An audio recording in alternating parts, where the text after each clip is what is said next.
Chairman गुलबर्ट town नुसरतुल्लाह ने आज यकीनी तौर पर वो जहाँ खुश दिखाई दे रहे थे, इसलिए कि उन्होंने साइंस और इकबाल डे के हवाले से जिस तकरीब का एहतमाम किया था वो तो कराची की एक मिसाली तकरीब थी, बल्कि पाकिस्तान की सतह पर भी हम कह सकते हैं कि वो मिसाली तकरीब थी। लेकिन बहरहाल उन्होंने इस तकरीब में अपने खिताब में तो बहुत कुछ कहा, लेकिन उन्होंने एक खुशखबरी भी दे दी, एक नहीं दो दी है। और उनकी खुशखबरी के लिए असातिज़ा इकराम काफ़ी अरसे से इंतज़ार कर रही थी और उनके इस इक़दाम से यकीनी तौर पर दीगर टाउन म्यूनसिपल कॉरपोरेशन भी इससे यकीनी तौर पर फ़ायदा उठाएंगे और अपनी काबिल एहतराम असातिज़ा को उनका जायज़ हक़ फराहम करेंगे। चेयरमैन गुलबर्ट टाउन नुसरतुल्लाह ने आज एक तक जो साइंसी एग्जीबिशन यानी नुमाइश और उसके साथ साथ इकबाल डे के हवाले से पुरवकार तकरीब का इनेकाद किया था, वहाँ खिताब करते हुए वाज़े तौर पर खुशखबरी दी और असातिज़ा इकराम को जहाँ ज़बरदस्त खराज तहसीन पेश किया, वहीं पर उन्होंने कहा कि असातिज़ा को टाइम स्केल हम देंगे। जी हाँ, टाइम स्केल हम देंगे।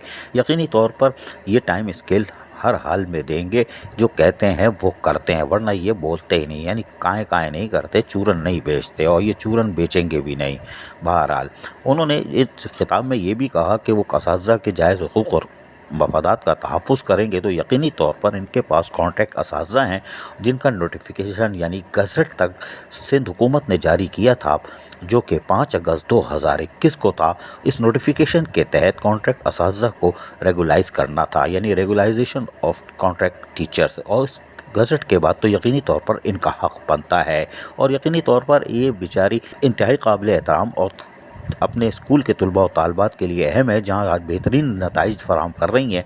A1 ग्रेड, B और A ग्रेड, C ग्रेड में बच्चे पास हो रहे हैं, वहाँ इनकी काबिलियत से इनकार नहीं किया जा सकता। लेकिन इनको मिलता है, पहले 8,000 मिलता था, जब हमने ख़ुद काएँ की तो ये 15,000 तक भी पहुँच गया था, लेकिन अब कहीं 15 कहीं 16 मिलता है। जबकि सिंध हुकूमत के और वफाकी हुकूमत के नोटिफिकेशन के मुताबिक कम अज़ कम उजरत 32,000 है, लेकिन 32,000 की अब ज़रूरत नहीं है, बल्कि कॉन्ट्रैक्ट असातिज़ा को रेगुलाइज़ करके भी इनको भी टाइम स्केल दे के यकीनी तौर पर एक बेहतर माशरे की तश्कील में नुसरतुल्लाह कामयाब हो सकते हैं, जैसे कि उन्होंने अपने खिताब में कहा। अब क्या कहा हम वो भी सुनवा देते हैं, सुनिए ज़रा। की इज्जत और तकरीम मौजूद है, वहाँ उनका माशी जो है वो जो है उनका अपग्रेड होना चाहिए, उनका पे स्केल है, उनकी सैलरीज है, उसको हमें इंशाल्लाह बढ़ाने की जरूरत है, उनको आगे करने की जरूरत है। यही वो कौमें तैयार करते हैं, यही मुल्क तैयार होते हैं, ऐसे ही मुल्क और अक़वाम तरक्की किया करते हैं। और मैं इस मौके पर अपने बच्चों को भी कहूंगा कि वो असातिज़ा का एहतराम, उनसे एक रिश्ता, और असातिज़ा से भी कहूंगा मैं कि वो भी जो है वो बच्चों के साथ खुलूस के साथ इल्म को आगे बढ़ाएं। चेयरमैन नुसरतुल्लाह गुलबर्ट टाउन ने वाज़े तौर पर ये बात कह दी है और हमें पूरी उम्मीद है कि ये अमली तौर पर काम करेंगे, इसलिए कि जमात इस्लामी से ताल्लुक़ रखने वाले 9 टाउन चेयरमैन, वाइस चेयरमैन और कौंसिल के अरकान और एक और यानी मंगो पीर टाउन के चेयरमैन हाजी नवाज़ बरोई फ़िलहाल क्लीन, ग्रीन और महकमा तालीम पर भरपूर तवज्जो दिए हुए हैं। और यकीनी तौर पर ये अपने जहाँ लोगों को बलदियाती सहूलतें फराहम करेंगे, वही काबिल एहतराम असातिज़ा के जायज़ हुकूक़ और मफादात का भी तहफ़्फ़ुज़ करेंगे। लेकिन उन पैदागिरों को भी देखेंगे जो हर महीने बाकायदगी से इनकी तनख्वाहें काटते हैं, ताकि इस दर्द से यानी इस अज़ियत से भी काबिल एहतराम असातिज़ा बच जाएँ कि उनकी तनख्वाह कौन काट रहा है, उनके पर भी काटे जाएँ।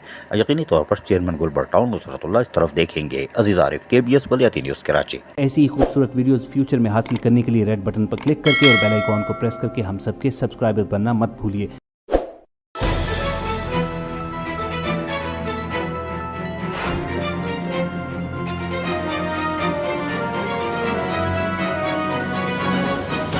KBS बलदियाती न्यूज़।